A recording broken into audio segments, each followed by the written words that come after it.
Welcome to the Employee to Boss podcast, a podcast for everyone with an entrepreneurial spirit. Every week, I am joined by successful guests in all different industries and stages of business who will share what their experience was like transitioning from employee to boss. Expect action steps, inspiration, and hot topics.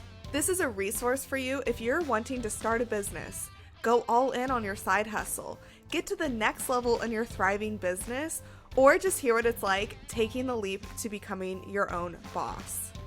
Business can be very lonely, but it does not have to be. I'm your host, Haley Hayhurst, the owner of Espresso Podcast Production, a full-service podcast production agency specializing in editing, marketing, and strategy. Let's dive into today's topic. Welcome back to another episode of the Employee to Boss podcast. I'm your host, Haley Hayhurst, and I'm so excited to bring you this episode with Alexa Phillips. Alexa is someone that I met during a networking event that I was at, and we instantly connected because we have similar interests. She is doing writing and brand marketing and consulting, but has a lot of interest in long-form content, which we talk about today. So a little bit more about Alexa. She is a content strategist, brand marketing consultant, and multi-passionate creative. With almost a decade of marketing and writing experience, she has worked with Fortune 500 brands, startups, and creative entrepreneurs to grow their brands through content marketing.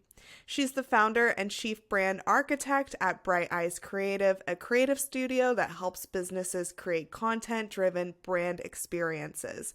She is also the author of Creative Anonymous, a weekly newsletter about navigating creativity in the 21st century. So we talk about transitioning from what she used to do, being an employee, to becoming an entrepreneur and focusing on freelancing. We talk about how she Irish exits her job, which is just such a fun story that she shares. And then we also talk about the impact of corporate pressure on mental health, as well as the importance of leveraging personal connections. So when she did Irish goodbye her job, she then went on to really connecting with some people that she already had connections with. Now, in this episode, you're going to walk away learning some actionable marketing strategies for long form content, short form content, and really how to do a self-audit on your brand. Alexa's also the queen of hot takes in this episode, and she shares her best content hot takes, including one about AI that has kept me thinking since we finished recording this episode. So I hope that you enjoy this episode and connect with Alexa on all the social media platforms. Her links are in the show notes. If you have any questions, you know where to find us. All of my links are also in the show notes, and I love connecting with you listeners. So let's dive right in. Hey Alexa, thank you so much for joining me on the Employee to Boss podcast. I am really excited to dive into today's topic with you. Yeah, thank you so much for having me. I'm happy to be here. Well, Alexa, if you wanted to start off by telling us about who you are and about your story, I would love to learn more about what you do. Cool. Yeah. So I am a brand strategist, a writer, and just an overall multi passionate creative. I started out in writing. I've been writing on the internet for about 10 years now, having just different blogs, whether it's like for my own personal consumption or like writing for publications, writing for brands, and kind of now I've come full circle writing email newsletters and things like that. And I recently have moved more into like the marketing world too, because there's a lot of overlap with writing and marketing and all that stuff, and pursuing stuff with brand strategy for creative entrepreneurs. So I do a lot of that. I also founded my own business, Bright Eyes Creative, where I help creative entrepreneurs take action on their big ideas. So whether it's like wanting to produce a new piece of content or like helping them build out their offers, I'm really kind of like an ideas gal at heart. So for me to be able to like lend my brain and help people come up with the strategy and like to make their ideas a reality is something that I love doing day in and day out. And of course, sharing my own ideas on topics that I'm passionate about on the internet with my audience. Yeah, that's amazing. And we actually connected at a networking event here in Seattle because we're both Seattle based. And I remember our first conversation where we were like, we have a lot of things in common, just how we help our clients. But we were also talking about how you got to starting your own business. And while you were telling that story, I was like, you need to share this with my audience. And so, if you want to tell us about your journey from employee to boss, I would love to hear it. Yeah, so this is a great story. I actually really do love telling this story. I always like to frame it as me Irish goodbyeing my job, which like sounds worse than it probably actually is. But long story short, I had worked in-house for 4 years at a big enterprise tech company. I was a content marketing specialist, so I was helping this company create all of their content, so working on blogs, emails, web copy, etc. I kind of helped build the team with that. It was a small but mighty force of us. And at the time, I was also going back to school to get my master's in marketing with an emphasis in branding because I wanted to move more towards the branding side as opposed to just staying on the writing side. And so then an opportunity presented itself for me to move into the social media management role because the person who was in that role was leaving the company. And so they knew I was looking for career advancement opportunities and they were like, hey, do you want it? So, long story short, being a one person social team, if you have a lot of social folks listening to your podcast, they know that it's a very hard job being a team of one at like a huge company managing all the accounts, all the content production, etc. And there was a lot of pressure on me because our CMO and our CEO were super social media savvy. They wanted to see like results from social. So that just added another level of pressure to my job and everything. And so it actually happened. May was actually the anniversary of me quitting my job, like literally like last week, I think, was like the 3-year anniversary. So, and at the time, this was 3 years ago, I was getting ready to move to Seattle. And at the time, the job just was like really kicking my mental health butt. Like I was so burnt out, so frustrated. I ended up working so many late nights and everything. And the week before I moved, we had to put together a presentation for we got this new employee advocacy software, this new social media software, and it was a big investment for the company. They really wanted to show the ROI on it. So they decided it was a great idea to have a training for the software like the week I was going to be out of office moving, and B, we also had a virtual event that I was covering for social for the company. And it was the quarter end for sales. And we were trying to get the sales teams on board. And the sales teams were like, yeah, guys, this isn't a good idea. My boss was like, this can't wait till you get back from vacation. So I had to drop everything for this onboarding training. It was bad. We weren't prepared for it because I got told about it the Thursday before and we had to do it at 9 a.m. the following Monday. So that didn't go well. And at that point, my parents had already kind of started planting the seed. They knew kind of how unhappy I was in my job. And they were like, you should just go freelance. Like my parents have always been very entrepreneurial spirited. And so they were like, yeah, go freelance. So the seed had already been planted prior to this like onboarding. So I kind of already knew that week. I was like, yeah, I'm going to like quit my job. And so Tuesday comes of that week after the training and I write my resignation. I'm like, enough is enough. Like I'm done. I'm moving. And then I had to kind of rearrange my trip a little bit. Like I had to push off my move date until after the Memorial Day holiday. And so at that point, my parents were like, just go give in your computer, go turn everything in and be done. So, other than telling my boss, where it was like, oh, yeah, like, just kidding, like, not 2 weeks, but like, today is my last day, and then literally going to turn in my computer at like our office. That's how I ended leaving my job. I totally did not intend to do that because I loved most of the people that I worked with and I wanted to kind of give them like the heads up that I was leaving, but I did get a lot of messages on all the social platforms people were connected with me on like, "Hey, like we saw that you left. Like are you okay?" And I was like, "Yeah, this job is just not good for my mental health." So yeah, that's the story of how I quit my job and ended up going full-time self-employment, but I definitely don't recommend anybody like do that unless you have some savings or a client Mhm. base to fall back on because it is a very risky thing to do to just leave your job without having other things backed up. Definitely, definitely. And I have some other episodes on this podcast about corporate exit strategies. So anyone who wants to set up their corporate exit strategy, there's definitely episodes back in the log of the Employee to Boss podcast that you can go and listen to.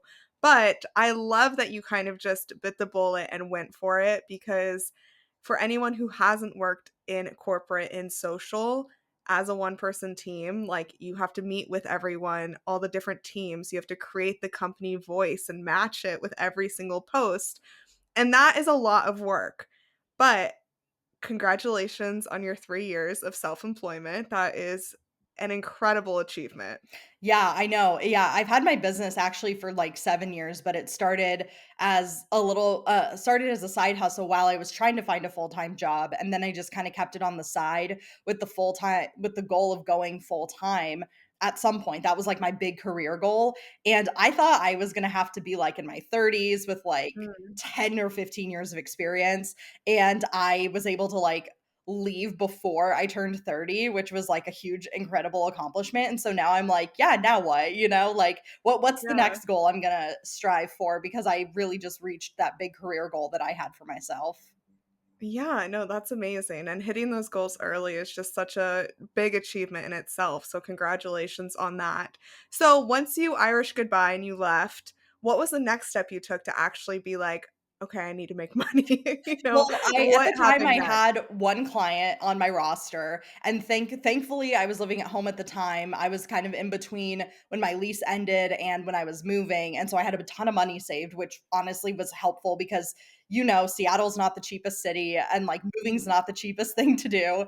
And so I'm really thankful I had that savings cushion. But yeah, at that point it was just about looking for clients, and I didn't really know what to do or like how to go about it. Like I knew there were like a lot of temping agencies, there were marketplaces like Fiverr and Upwork, there were all these things. I didn't really follow any freelancers on social. So for me, it was kind of just like trial and error and kind of just applying for everything on all these different places to see what stuck. I had people like reach out to me and they were like, "Hey, we're looking for this type of role," all that stuff. So it was really just about figuring out how to find work and find consistent work. And so I kind of just cast a wide net and saw what happened. And I kind of had an idea of how much money I needed to make to sustain cost of living and pay my bills and all that. Yeah, it definitely is a lot of messy action at first, but another thing that I remember you saying is you had a lot of connections from the corporate world and you just had a lot of connections from life in general. And leaning on those connections definitely helps a lot because one of the first thing I think every single business owner should do continuously throughout every single year of owning a business is continue to make more connections. Like we met at a networking event. You definitely need to continue meeting people to continue growing your business. Yeah, absolutely. And I definitely agree with that too. Like for me, that's been a really big emphasis over the last couple years is really just like making connections with people, whether it's like in person in Seattle or just online, just like having coffee Mhm. chats with people, getting to know like what they're all about. Because one day they might, look at you and say, "Hey, like you could be a service provider for me or my business." Or like there's partnership opportunities, collaboration opportunities, all of this stuff based on relationships. So I think it's so important to have that, especially like in the age of social media where I feel like it's harder to have those like online relationships and audience, and it really kind of gives you a way to get offline and really build worthwhile connections and community that doesn't rely on like a screen and algorithms.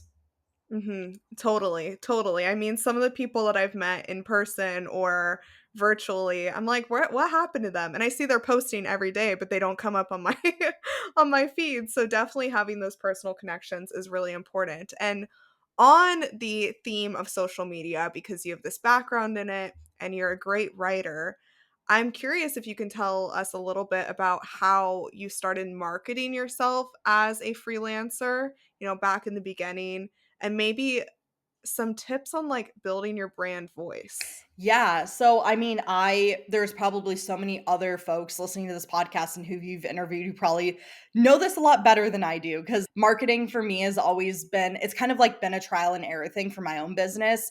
I've kind of Mhm. started to look at it a little bit differently this year, just in terms of like how to do it, because I noticed there's a big disconnect between what I would call the online business world and the freelance world and how services are marketed. So in the freelance world, people are like, hey, I offer XYZ service, whereas an online business might be a little bit more productized offers, things like that. So they'll say, oh, like an online business might have like, hey, here's a lead magnet to build my email list. Like, here's this like, and like kind of launch their offer like a product, as opposed to a freelancer who's just like, hey, I have capacity to take on another client this month, like DM me if you're interested. That's literally most of the content that I've seen, and I've done it myself, and I've never seen any ROI on it. I've literally never had anybody who's been like, "Hey, I saw that you're looking for you have capacity, like, I'm interested," type of thing. So it's kind of forced me to think this year of like,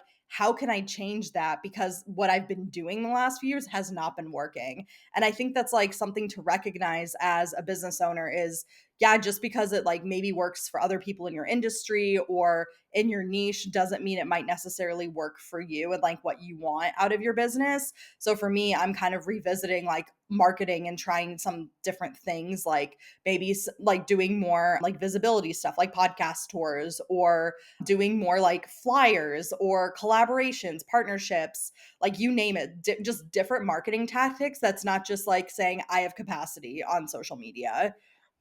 Yes, yes, I know. I have seen those a lot too, and I've tried them in the past, and I feel like the only type of thing that works similar to that is when I'm raising my prices, and I'm like, "Oh, if you want in before I raise my price," sometimes that'll move people, but definitely having a stronger strategy than that and creating more content, like content that is valuable and going to last longer is so much more effective than just saying, "Hey, I can take on a new client. Do you wanna work with me?" Yeah, and I agree, like, content is huge, and, like, I've seen so many service providers do the whether it's social content or something more long form like a podcast or YouTube content or like freebies like masterclasses, workshops, etc. Like the content is like really what drives the marketing, which is like great to say because it's something that can outlast social, and it doesn't have to be like, oh well, like I only need to rely on social media to like market myself. It's like no, there's other so many other ways you can do that if social media is not for you. Yeah, I agree, and I when we met up for coffee, you recommended that podcast Off the Grid, Yeah. where it's all about promoting yourself, and Yeah, I have I been listening to a lot of episodes. yeah, isn't she good? She's so good about basically giving you a way to market yourself and think beyond like social media, because if you think about it, prior to like 2009, like businesses were able to get by just fine without social media. I Mhm. think like once, businesses started discovering things like Facebook and Twitter for promotion and everything, like people were able to run their businesses with just like things like content marketing and like events and webinars and promotions and stuff like that. Social media just became like an added tool in the marketing toolkit for these brands. So you can still have success like without social media. And my mom runs a super successful business and she's not on social. Like all of her stuff has come from, word of mouth and referrals and stuff like that. So it goes to show that like you don't have to have social just to have like a successful business and get clients. Yeah. No, that's so true, and to that point, in the beginning, you were saying how you help a lot with email marketing, and then I also know that you have your own newsletter that you put out. So, is that kind of one of the main ways that you are sharing your knowledge and kind of connecting with people? Yeah. So my email newsletter now, I would say it's more of like an essay, like not like pet project because I don't like that word, but it's kind of more of like a project for me as a way to just share ideas because I really believe right now in 2024 that newsletters are kind of the new blogs because it's like Mhm. a way to have this owned audience, and a lot of the email newsletters I read are very like essay format. It's basically like reading a blog in an email. And so for me, it's been a really big way to get ideas that I'm passionate about out into the world and everything. And I just really wanted an excuse to write for myself again because a lot of my client work over the last couple years has been very heavily writing focused, like very SEO focused, very by the book, by the brief, by the whatever. And I was like, I just want something for me. I just want something that I have no guardrails. I don't have to write to a style guide. I don't have to write in a fifth grade tone of voice. I can just write how I write and how I see the world and kind of run the show how I want to run the show. So my newsletter that I started earlier this year has been a really great way to invite that back into my life, and it's been a fun project for me. Like, I don't have a ton of subscribers, but my open rate's like almost 70%. After having Yeah. it for like 2.5 months, which for me means that my content's resonating with people, which is what I wanted more than anything. Because for me, writing is about like resonance, thought provoking ideas, sharing and inspiring people. That's kind of what I wanted with my newsletter in the first place. And so I'm getting a lot of great feedback from people. People are really enjoying it. So I'm like, yeah, this is great. This is fun for me to keep going. Yeah, no, that's amazing. And for anyone who wants to subscribe to that, I'll make sure the link is in the show notes so you can go check out the emails that she sends. But I've seen that a lot too of, Substack is now a huge platform that a lot of people are using and more written.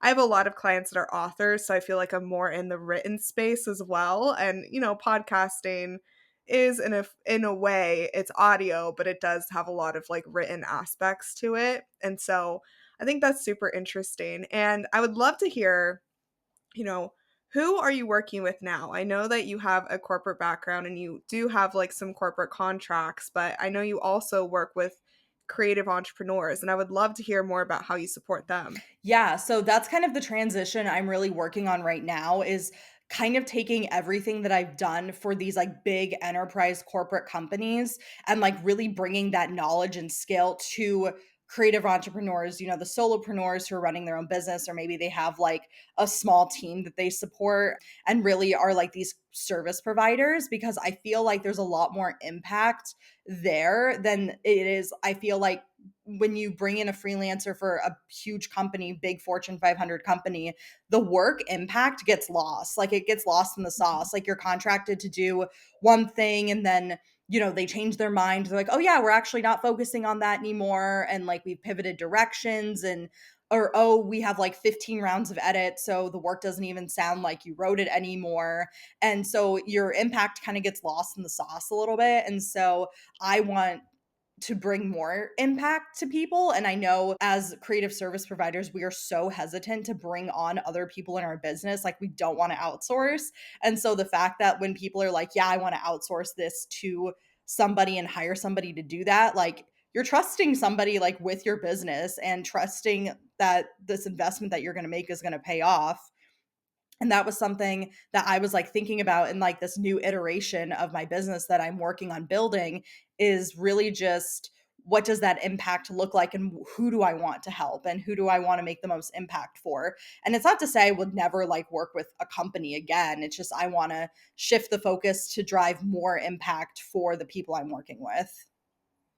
Yeah, definitely. I also agree that having a big audience is good, but when you are a smaller company, you do have more control over what you write and create and can have a impact in a different way on your audience. So I totally agree with that. Yeah, and I think smaller businesses too, there's a lot more room for experimentation, because like you're more really in tune with the trends versus like these big companies. Like, I can't even tell you how many companies I've contracted with where their content formula is the exact same. No matter like what Mhm. company, it's the same content mix and like the same thing, and they're still operating like they would 10 years ago. And I'm just like, yeah, like I don't think that's going to be the way forward. But like, yeah, so I think the smaller businesses and more creative entrepreneurs are like wanting to experiment with different types of content and different ways of using the content in ways that are just very interesting, that I don't think would catch on at a big company who's kind of like used to like the same model, because it's like, oh yeah, well, it works, like our competition is doing it, it works, and kind of Yep. breaking free from that status quo. Yeah, I I used to work for this tech company here in Seattle, and I was running their podcast, and I wanted to start a video podcast because video podcasts are truly one of the next big things Mhm. in podcasting. And getting them to just turn on the video and let me publish it was actually like pulling teeth. It never happened while I was there, and I quit before it did. Now they do it like two years later, but it was just like a 5-page document that I had to submit about why video is good for podcasting, what other podcasts in the industry do it, what it would look like, and I'm like, "Just turn your freaking camera on, I it's bet not you the that deep." second they did it, it was because they saw that their immediate competition probably started Yeah. doing it. Because that's always how it goes, and that's one of the things that bugs me so much is everyone is so focused on what the competition is doing instead of just staying in your lane and focusing on, like, what makes you different and, like, drawing people to, like, what makes you different anyway. Because, like, we see it with Mhm. all these social platforms, right? Where, like, oh, like, we're trying to compete, like, TikTok is trying to compete with YouTube, trying to compete with Instagram. It's like, no, just like stay in your lane, do what you're really good at, and like you're gonna get your audience base because you're good at that one thing. Yes, that part, 100% that, 100%. So when you're working with creative entrepreneurs, what are some of the services that you offer, and maybe what are some of the first things that you go through with them? Yeah, so I've been kind of on the soul searching journey, honestly, like probably for the last 6 months about like really like what I'm good at. Cause I feel like it's so hard to find like your zone of genius and that one thing that you're good at. Like we all have skill sets, right? But like what's underneath that skill set that drives the skill set forward? Like what you're good at is going to be independent of your skill set. And so for me, what it really comes down to is just idea development and just brainstorming and coming up with ideas. Like I can riff with somebody for like a half hour, and just being like, oh, well, what if you thought about this angle? Or like, you should consider this strategy. Or like, oh, I saw somebody do this, like this might work for you type of thing. That's what I'm really good at. And I wanted to find a way to like capitalize on that. And so right now I'm building a new offer for my business that's kind of around like turning your ideas because we all have like a bazillion ideas for offers, marketing things, content projects that we want to do, but often we have trouble taking action on those ideas because we don't know if it's the right idea, we don't have time, we're not sure. So like the service that I'm developing is really how to like validate that idea for like a new offer and like kind of going through almost like a product development process to kind of develop this like MVP offer for your business. And it's could be if you're expanding your ecosystem, if you're wanting to move from full time to freelance and you're like, okay, what do I want to offer? Things like that. So it's really kind of just helping people turn that like idea in their head into like something that's tangible. Mm. Yeah, I love that. That's so, so needed for any stage of business because we always have, I mean, for me specifically, like I have new ideas all the time, but it really comes down to prioritizing what is going to move my business forward, what I have the capacity for, all of those things. So that is really, really a powerful offer that you're creating.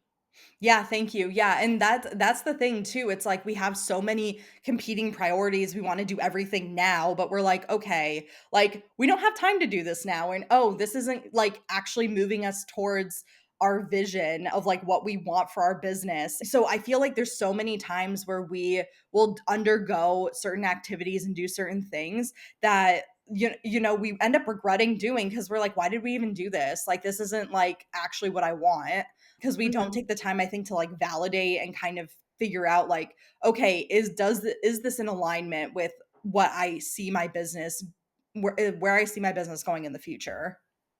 Yeah, no, that made me laugh because I cannot tell you how many times I've started something. I was like, what am I doing here? Yeah, you have to like reevaluate it like oh yeah, I think there's a quote, I think it was like from Stephen Covey where it's like you can't climb the ladder if it's propped up against the wrong wall or something Mm. like that where it's like you can't make the progress if you're focusing on the right type of progress. Yes, yes. No, I think that's so true. And definitely you have to prop up your ladder on the right wall because if you are climbing towards a goal that at one point you decide you no longer care about, you're probably going to fall off the metaphorical ladder or, Yeah, exactly. throw yourself off of it And you and have to just like look change at yourself direction. and be like, why am I doing this? Like I earlier this year I also wanted to do a project around like optimizing my systems and SOPs, but the problem was I wanted to like shift my business. And I'm like, okay, well, it makes no sense for me to like try to put in these like SOPs and operating procedures if I have no, like, if I'm wanting to change my offers, like if I want to change my offers and the way my business is run, that's going to require a whole different set of systems than like the way Mhm. my business currently is running. So I'm like, okay, I can abandon this because I'm like, I don't need this right now. I can maybe add Right. this project on like down the road, but like right now, like I need to do this step before I can even consider that step. Yes. Totally. Totally. So what phase of business are a lot of the ideal clients you have in the creative entrepreneur field? What stage of business are they at? Yeah, I mean, it's hard to say because I feel like everyone's like at all different stages of business, like whether they're like, I want to blow up my business and go a 2.0 version, like what I'm doing right now, or there's the people who are like, yeah, like I'm really just ready to go make that transition from full-time employment to self-employment. So I really think Mhm. that the one thing they all have in common is like pivoting. Like if you're like ready to Mhm. make some sort of pivot, whether it's like, like I said, full-time to self-employment, like wanting to change, go from doing done for you services to doing like done with you services, wanting to expand your offer ecosystem, want to add on to your marketing. So it's kind of, if you're really undergoing like some sort of pivot, is really Mhm. where I can like really help, is just with that, because it's always a transition when you're trying to like do like one thing to another, and the pivoting is like the hard part. Yeah, 100%. Tell us more about pivoting, like in your own business or in the clients, that you're working with. What are some of the questions that you either ask yourself or them when they are thinking about pivoting? Yeah, I mean, for me and myself, I really kind of had a like revelation earlier this year because I kind of just looked at, okay, what is the ideal version of my business? Like, what do I want? What do I want my business to allow me to do? And I like looked at some of the other people I follow in the space and everything, and I was like, I want my business to like look like that. Like, I Mhm. wanted to be able to do more things that generated passive income so I could not have to worry about like getting all of these like done for you projects and like having and like trying to find another client, cuz like I hate discovery calls, I hate sales calls, I hate cold emailing. Like I'm like I would just want to get rid of the things in my business that I hate doing. And so Mhm. for me, I kind of just looked at, okay, what can I do? How can I change my offers and like the way I'm doing things to support that type of business? So I kind of look at it almost like an audit, like, and I think we need to do that more. I feel like we don't do that enough, where we're regularly checking in with ourselves and being like, how does my business feel right now? Like, am I actually moving more towards like how I want my business to support my life and the type of business that like I envision myself running, not just like, oh, well, like this is how it is right now. Like I'll never get it to that stage. It's like, well, why not? Like we're kind of the Yeah. architects of our own brands and our own businesses. So we can kind of pivot and decide whatever we want to do. But I think it really just starts with that like overall vision of, if you close your eyes and like dream, it's like, what is your ideal version of your business look like? And then what are the steps that you can take to make that a reality? Yeah, yeah, and an example of this that I'm thinking of is I used to work with a client who had a podcast about outdoors, and she traveled a lot and ran her business basically from her van. And then the pivot that she made was more to like femininity and following your dreams and adventuring more and just like sensuality. And it makes sense when you see her brand and who she is, but with that came a lot of changes to her ideal audience. It came changes to the way that she's talking about her business and herself. And like I was saying before, the brand voice. And I feel like brand voice is one of the things that may come easy to writers. Like I went to school for journalism and I can match my own brand voice and other people's brand voice pretty easily. And you are the same. But I feel like for a lot of people, even writing captions is hard for them, right? Like any written form can be very difficult, especially when you're trying to sell or talk about yourself. And that's definitely something that it sounds like you can really help your clients with.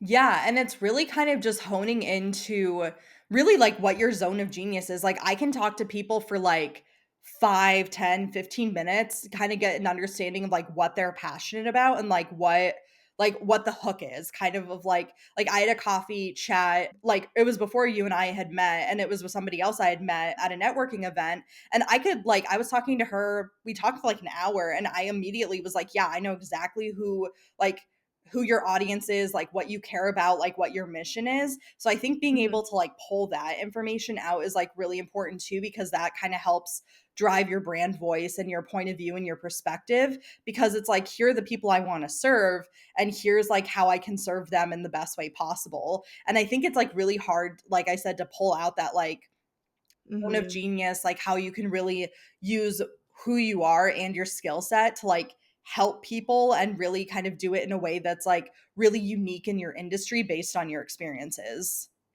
Yeah, and, I'm thinking, like, I have a marketing brain for sure and less of a creative writing brain, and when I was in school, I had a lot of friends that would do a lot of creative writing, and they'd tell me about these ideas that they had, and I'd be like, "Okay, so who's, like, your reader?" And they're like, "I'm not writing this to get readers, I'm just writing this to write," and I was like, and that's something I've never been able to do, ever, like, it's just not a skill I have, but I think even when I started my business and was trying to figure out my brand voice, I did have to think, "What do I care about? Who am I?" Rather than, "Who am I speaking to?" It's a mix of the 2 for sure. Yeah, and I think too, like a big part of that for me has always been I've always identified as like a wallflower, just like supernaturally, like Penelope Featherington and I are like besties. Like I could be Lady Mhm. Whistledown. Like because like but like you get so much power from that just by like observing and connecting and reading in between the lines, and just really seeing like things that other people kind of overlook because you're always in observation mode. And I think that's really what's been able to help me with like, talking with other people. It's like, yeah, asking questions and being curious, which is like the journalism like side of me, but it's also like the listening and like really kind of seeing what they're about and like really just observing them. But I think that's like a really like powerful trait, and I feel like especially for trying to pull that unique stuff out of people, like you really just have to like listen and kind of make those connections as they're talking. Definitely. Active listening is a skill that more people need to work on because it helps in business and in life Oh for yeah, like sure. I like it's so crazy that I'm like, "Oh, I can gauge people, their interests, like basically read them like a book because I just Yeah. take the time to like listen and like hear what they're saying and be like, "Okay, like I see you, I understand you." And it's like Mhm. it's so powerful, like especially when like other people don't see them the same way and they feel like they're misunderstood essentially. And so I think it's very like powerful to like see people for who they are, even though like they have a hard time showing the world that side of them. Yeah, totally, totally. I love that. Well, Alexa, I've really loved this conversation so far. Is there anything else you want to dive into before we get into where people can connect with you and your action steps? Ooh, that's tough. I mean, I can go on and on about content writing, content hot takes, future of content ideas, like all the things. So, I mean, you tell me because I can talk forever, honestly.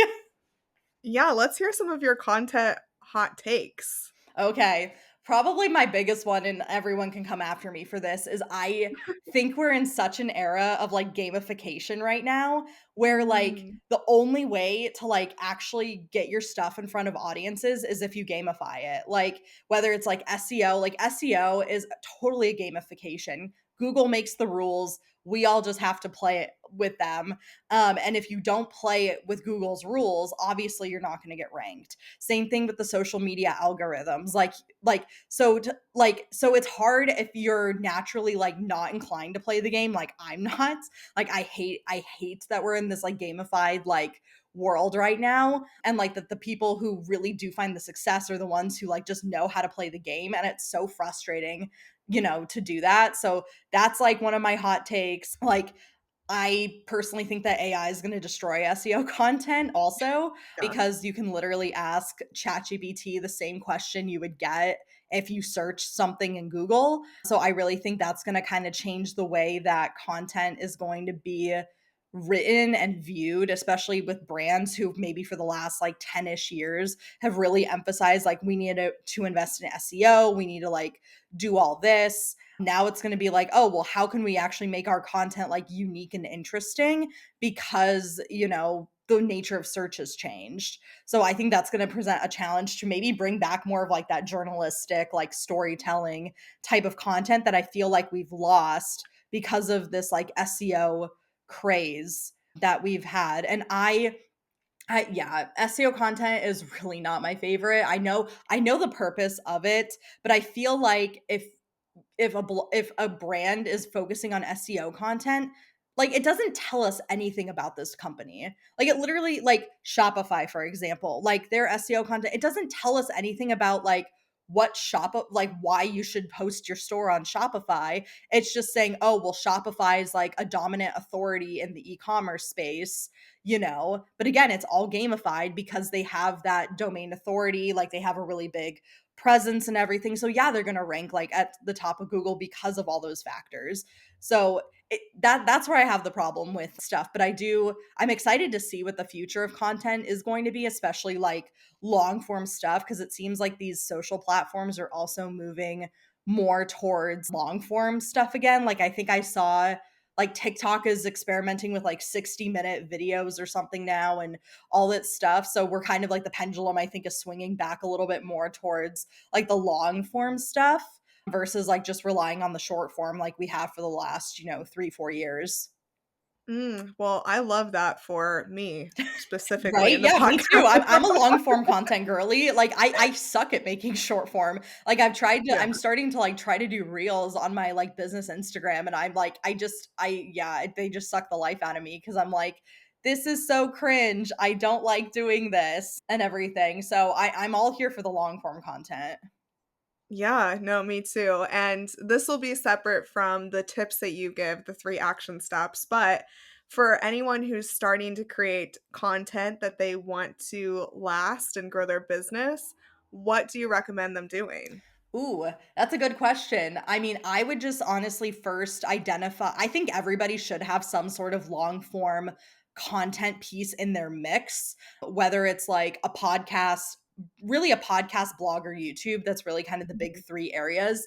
And I would just say, like, kind of play to your strengths, kind of play to like what you want that content to be. Like for me, obviously, like written is a big strength of mine. So I've always relied on that. But this year, I really want to try to do some more things that push me out of my comfort zone a little bit. So maybe like video or audio, I think would be like fun to experiment with as like a long form thing. So I think first of all, deciding the channel that you want to do.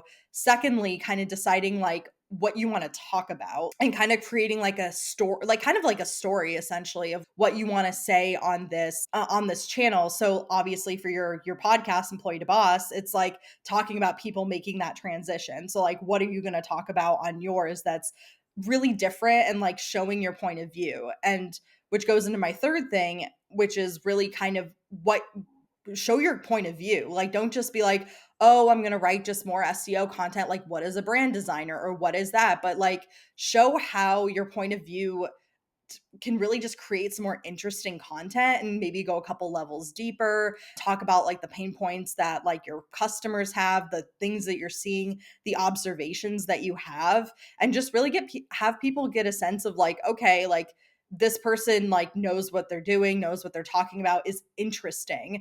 Because I think a lot of the Mhm. content, and this isn't my term, this is the internet's term, we're in this enshittification era of content right now where everything is very like it's just dry. It's so dry, it's so boring, it's so overproduced. And it's like we've lost the ability to like create things that involve critical thinking or different perspectives and angles and opinions. And so I'm really hoping that's, yeah, and I really encourage people to do that. And I try to do that in my own work, is really like present new angles, present new information on the topics based on your own experiences and observations. Yeah, I love those. Those are really, really great. And I've loved this whole conversation. I think that it will not only help people with their content and content writing, but even your story of how you got to doing all of this is so valuable for people to hear. So thank you so much for joining me and sharing all of your tips and experience. Where can people connect with you? Yeah, so I'm kind of on all the socials right now. I am on Threads. I'm on Instagram, I'm on LinkedIn, and Twitter are kind of like my main ones. But like Twitter, I mostly use, I think, for like personal stuff. But mostly Instagram and Threads is like kind of where I've been hanging out right now, and a little bit of LinkedIn. So on all the socials, you can find me on there.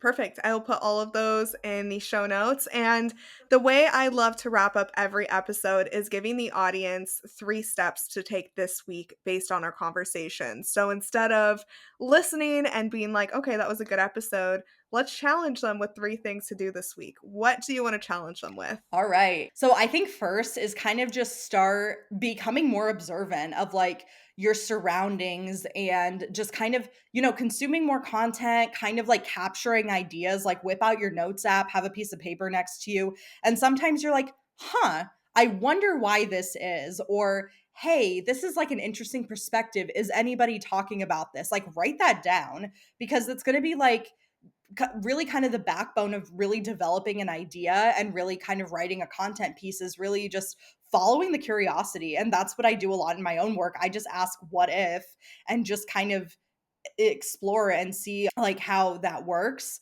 So that's my first tip. So become a little bit more observant.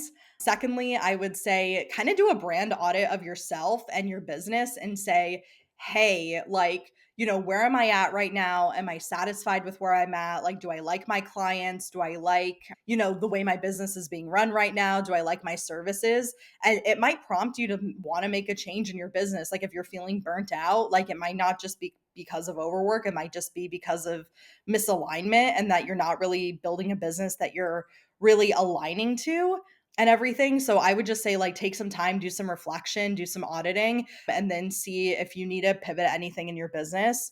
And then I would say my last takeaway is don't be afraid to start, because I feel like a lot of people, especially when it comes to writing and creating content, they're so afraid to put pen to paper because they feel like they have to have a fully fleshed out idea, and that's really not the case. Like, writing and content creating is a tool for thinking. Like, it's very much like you put pen to paper and you kind of start exploring. You don't really know where the topic's going to go or how like your musing is going to develop, but just kind of start, and that can kind of give you a way to like work through your thoughts. Like, half the time when I sit down to write my newsletter, I have no idea like what direction it's going to go or like where it's even going to end up, or if the story I am going to tell was even the same as what I thought it was going to be.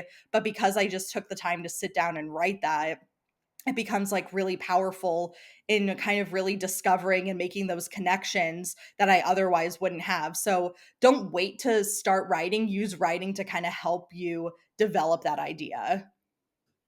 I love those a lot. Thank you so much for sharing those. And thank you again for joining me on the podcast. I've really enjoyed this Yeah, me conversation. too. It was great. I hope I wasn't too rambly. I feel like I just talked a lot.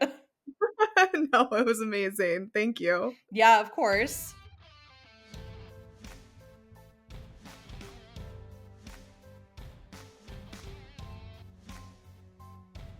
Thank you for listening to the Employee to Boss podcast. If you made it to the end of this episode, I hope that you implement the actionable steps from this week's experts so you can get started with your business today. Please rate, review, and subscribe to the Employee to Boss podcast on Apple Podcasts, Spotify, YouTube, or wherever you listen to your podcasts. It helps more than you could ever imagine. Remember, a little progress each day leads to big results. We come out with a new episode every Tuesday. To access our show notes, transcripts, and courses, please check out espressopodcastproduction.com.